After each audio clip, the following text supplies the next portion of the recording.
மக்கள் அனைவருக்கும் வணக்கம். வீடியோக்குள்ளே போகிறதுக்கு முன்னாடி நீங்கள் நம்ம சேனலுக்கு புதிய பார்வையாக இருந்தீங்கன்னா மறக்காமல் நம்ம சேனல் சப்ஸ்கிரைப் பண்ணிக்கோங்க.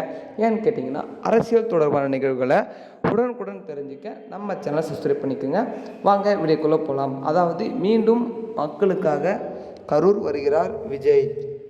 என்னடா இது மீண்டும் மீண்டுமா அப்படின்னு கேட்டிங்கன்னா, அதாவது பாதிக்கப்பட்ட மக்களுக்கு, குடும்பங்களுக்கு மற்றும் அனைத்து அவருடைய இழப்பீடாக வந்து நேரில் கண்டு அனைவரையும் காண்பேன் என்று சொல்லியிருக்கிறார்.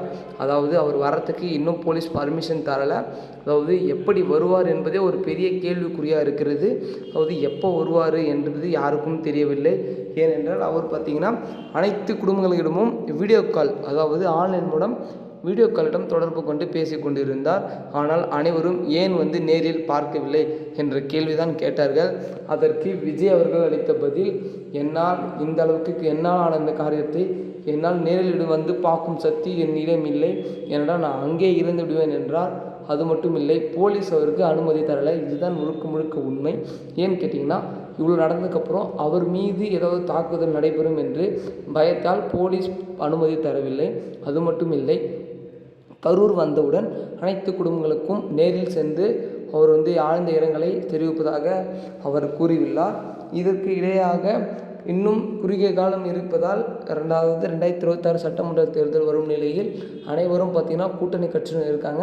நமது தாவேகாவும் கூட்டணி கொள்வதற்கு ஆர்வமாக தான் உள்ளது.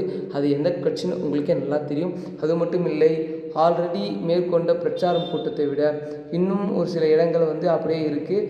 அந்த இடத்த வந்து போகிறதுக்கோசரம் மீண்டும் பிரச்சாரம் கூட்டுவாரா நமது டிவிக்கு தலைவர் விஜய் அவர்கள் என்று பொறுத்திருந்து பார்க்கலாம்.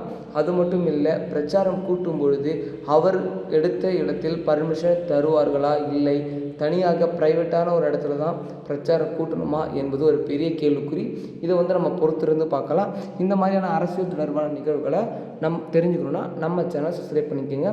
ஓகே மக்களே, அடுத்த வீடியோவில் அடுத்த காலையில் சந்திப்போம். நன்றி, வணக்கம்.